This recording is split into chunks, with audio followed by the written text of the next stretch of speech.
JEE में 2023 का question है। अगर a प्लस बी की पावर n हमें दे रखा है तो उसका जनरल टर्म का ये फॉर्मूला होता है, आपको मालूम होना चाहिए। इसमें पूछा है था absolute difference of the coefficient of x की पावर 10 एंड x की पावर 7 इन दिस एक्सपेंशन। मतलब x की पावर 10 का कोफिशिएंट निकालना है, x की पावर 7 का कोफिशिएंट निकालना है, दोनों को आपस में घटा देना है, उसका मॉड लेके जो आंसर होगा वो होगा। एब्सोल्यूट डिफरेंस का मतलब ये होता है इस एक्सपेंशन में, ठीक है। तो मैंने आपको इतनी बार बताया है, पहले तो क्या करते हैं ये लिख लेता हूँ पहले मैं। 1/2 x की पावर 11, जनरल टर्म का फॉर्मूला लिख लो TR+1। तो मैं लिखता हूँ, देखो TR+1 क्या होगा, n की वैल्यू यहाँ से क्या आ गई 11, NCRA, ये हो गया a, ये प्लस है ही, ये पूरा हो गया b, और n तो है ही पावर में। a मतलब 2x² की पावर में n मतलब 11 माइनस r, b अपना क्या है 1/2x की पावर r, ठीक है, ये हो गया। अब जब मैंने आपको इतनी बार बताया है कि जब भी हमें x की कोई भी पावर निकालनी हो, तो अब x के जितने भी टर्म आए उनको एक तरफ कर लो, कांस्टेंट टर्म को एक तरफ कर दो। तो इसमें से मैं पहले कांस्टेंट टर्म एक तरफ कर रहा हूं, तो 11CR ये कांस्टेंट है, ये दोनों में बटेगा तो 2 की पावर 11 माइनस r हो गया, 1/2 की पावर r हो गया, और ये पूरे में मल्टीप्लाई होगा। जैसे आपको मैं एक एग्जांपल बताता हूँ, x² का क्यूब है तो वो x की पावर 6 होता है, ये दोनों आपस में मल्टीप्लाई हो जाती है पावर, तो ऐसे ये मल्टीप्लाई होगा, तो यहाँ पे आएगा x की पावर 22 माइनस 2r। अब ये 1/x की पावर r है, देखो 1/x² अपना होता है x की पावर -2, मतलब जब भी ये पावर ऊपर जाती है तो ये पावर माइनस में आती है। ऐसे ही 1/x की पावर r है, तो 1/x की पावर r अपना होगा x की पावर -r के बराबर, तो ये हो गया x की पावर -r इंटू में, ठीक है। अब देखो जब बेसिस सेम होते हैं तो पावर जुड़ जाती है, ठीक है। जैसे 2² इंटू 2 क्यूब है तो ये 2 की पावर 5 होता है, 2 + 1 ये दोनों सेम होने चाहिए, यहाँ पे x और x सेम है तो ये पावर जुड़ जाएंगी। तो मैं लिख लेता हूँ 11CR 2 की पावर 11 माइनस r, हाफ की पावर r, और x की पावर ये जोड़ोगे तो क्या आएगा 22 माइनस 3r। अब देखो, अब हमें क्या चाहिए, कोफिशिएंट ऑफ x की पावर 10 एंड x की पावर 7। तो इसको अगर मैं 10 के बराबर पुट कर दूंगा तो ये x की पावर 10 बन जाएगा, ठीक है, और ये बचा हुआ कोफिशिएंट ऑफ x की पावर 10 बन जाएगा। एक बार इसको मैं 10 के बराबर पुट करके बताता हूँ, एक बार इसको इसके बराबर पुट करके बताता हूँ, 10 के और 7 भी तो चाहिए। तो देखो अपन को निकालना है कोफिशिएंट ऑफ x की पावर, पहले 10 निकालते हैं, चलो। तो इस पूरे को अपन 10 के बराबर पुट कर देते हैं, 22 माइनस 3r, इसको अपन ने 10 के बराबर पुट कर दिया, तो ये कितना हो गया 22 माइनस 3r, ये प्लस का 22 है, इधर जाके माइनस का 22 हो जाएगा, तो 10 माइनस 22 और ये -3r है, ये हो गया -3r इक्वल टू -12। तो r की वैल्यू अपने पास आ गई 4।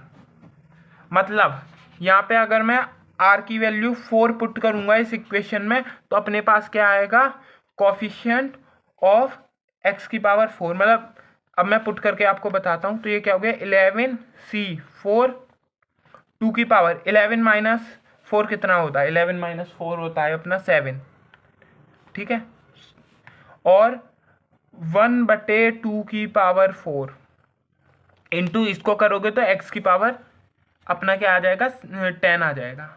रख के देखो 4 रखा है यहाँ पे, 4 3 जा 12, 22 माइनस 12, x की पावर 10, ये आ गया x की पावर 10, और ये इसको बोलते हैं अपन कोफिशिएंट। तो कोफिशिएंट ऑफ x की पावर 10 ये हो गया, ठीक है। इसको अभी हम सॉल्व कर लेंगे, सॉल्व करके दिखाते हैं। ऐसे ही जब मैं इसको 7 के बराबर पुट करूंगा तो जो वैल्यू r की निकल के आएगी उसको इसमें पुट करूंगा तो अपने पास क्या आएगा, कोफिशिएंट ऑफ x की पावर 7, ठीक है। अब देखो 11C4 की मैं वैल्यू आपको बता देता हूँ। आपको ये वाला फॉर्मूला मालूम होगा, NCR का फॉर्मूला होता है n factorial divide by n minus r factorial into r factorial. ठीक है, ये तो आपको मालूम होगा। 11c4 की वैल्यू यहाँ पे निकाल देता हूँ। 11c4 मतलब ये होता है n, ये होता है r। n फैक्टोरियल मतलब 11 factorial, 11 minus r 7 factorial into 4 factorial. अब फैक्टोरियल का थोड़ा बहुत ज्ञान तो आपको होगा। इसको ऐसे लिखते हैं 11 into 10 into 9 into 8 into 7 into 6 into करके इसको 1 तक ले जा सकते हैं, पर मैं इसको इंटू 7 फैक्टोरियल छोड़ देता हूँ, क्योंकि नीचे से भी 7 फैक्टोरियल तो वो कट जाएगा। जो भी फैक्टोरियल होती है 4 फैक्टोरियल को मैं 4 इंटू 3 इंटू 2 इंटू 1 एंड तक 1 तक ले जा सकते हैं। तो इस 7 फैक्टोरियल से 7 कट गया, 4 2 जा 8 ये कट गया, 3 9 ये कट गया। तो ये अपना क्या आएगा 11 इंटू 10 इंटू 3 30। तो ये अपना 330 आ गया।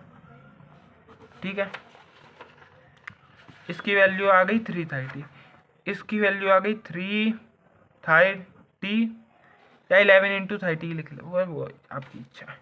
देखो 2 की पावर 7 और अपॉन 2 की पावर 4 है, तो ये मैं आपको बता देता हूँ। जैसे 2 की पावर 7 अपॉन 2 की पावर 4 है, जब भी डिवाइड में हो, जैसे मल्टीप्लिकेशन में होता है तो पावर जुड़ जाती है जब ये नंबर सेम हो, जब डिवीजन में होता है तो ये पावर घट जाती है। 7 माइनस 4 कितना होता है अपना 3, तो ये 2 क्यूब बचा इंटू 2 क्यूब बचा।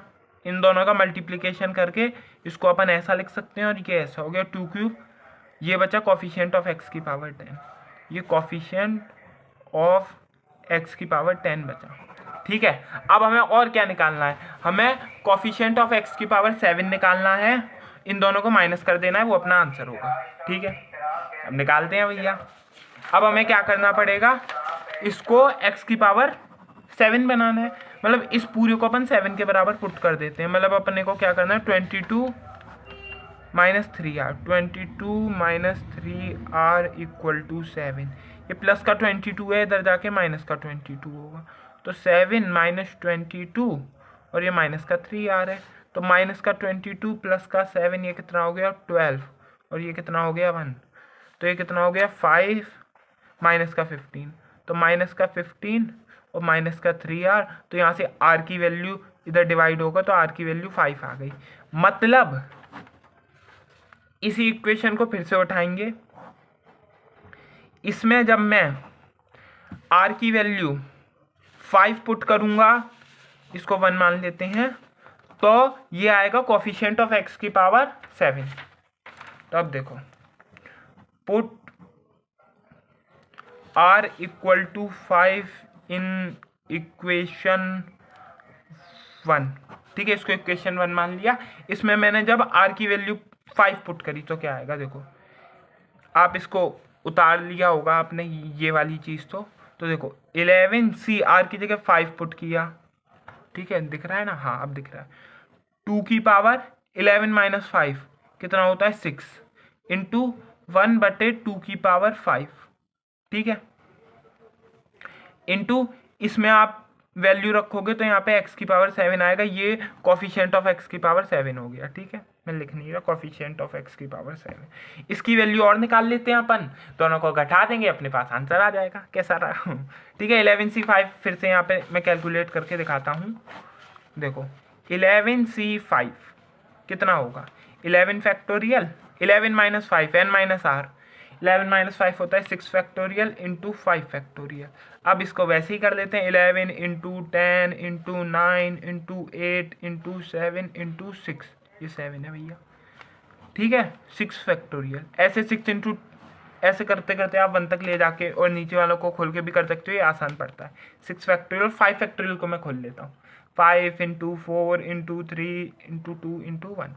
ठीक है, 6 फैक्टोरियल से 6 गया, 4 2 जा 8, ये कट गया, ये 5 से कटा 2 बार, ये 3 से कटा 3 बार।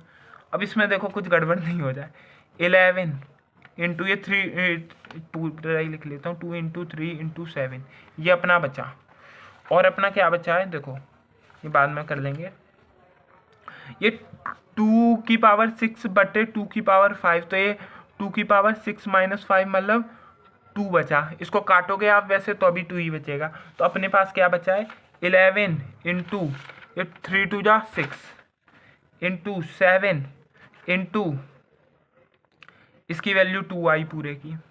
तो ये अपना बचा कॉफिशिएंट ऑफ x की पावर 7। ये x की पावर 7 का कॉफिशिएंट बचा, ये x की पावर 10 का कॉफिशिएंट बचा। अब हमें एब्सोल्यूट डिफरेंस चाहिए, मतलब इन दोनों को बस घटा देना है, जो आएगा वो अपना आंसर हो जाएगा। तो देखो किसी में से किसी को भी घटा सकते हो, मॉड लेना है, ठीक है। तो यहाँ पे मैं आंसर लिख रहा हूँ, फाइनल आंसर। देखो इस 330 को मैं 330 क्यों लिखा मैंने, ठीक है, क्योंकि इसमें से कॉमन आ जाएगा तो आपकी कैलकुलेशन थोड़ी आसान हो जाएंगी। देखो 330 को मैं ऐसे लिख लेता हूँ, पहले ऐसे ही लिख लेता हूँ। इन दोनों को घटाना है 330 और मॉड ले लेना है, into 2 cube minus 11 into 6 into 7 into 2, 6 into 7 into 2।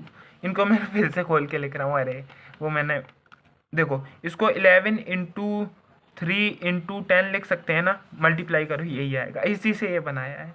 वो मेरी मिस्टेक हो गई भाई बहन, जो भी देख रही हो। 11 इंटू 3 इंटू ये 2, इसमें से 3 इंटू 2 आएगा तो ये 2 स्क्वायर बन गया इंटू 7। वरना आप इसको डायरेक्ट कैलकुलेट करके देख सकते हो, आंसर सेम आएगा, पर वो बहुत बड़ी दिक्कत, मतलब आसानी से सॉल्व नहीं कर पाओगे। इसमें से देखो 11 कॉमन आ रहा है, 2 स्क्वायर कॉमन आ जाएगा यहाँ से, और 3 कॉमन आ जाएगा, ठीक है। तो देखो 11 इंटू 3 इंटू 2 यहाँ से कॉमन आ गया। आप मल्टीप्लाई वैसे कर लो, मतलब दोनों को मल्टीप्लाई करो, उससे थोड़ा लेंथी पड़ेगा पर आंसर सेम आएगा।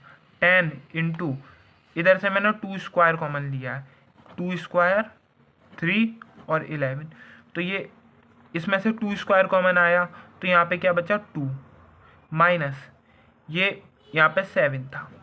तो देखो 11 इंटू 3 इंटू 4, तो देखो ये आ गया 3 इंटू 4 12, 12 इंटू 11, और ये मल्टीप्लिकेशन में ये मतलब मॉड लगाया है ये मैंने, मतलब 20 माइनस 7 कितना होगा कर लो।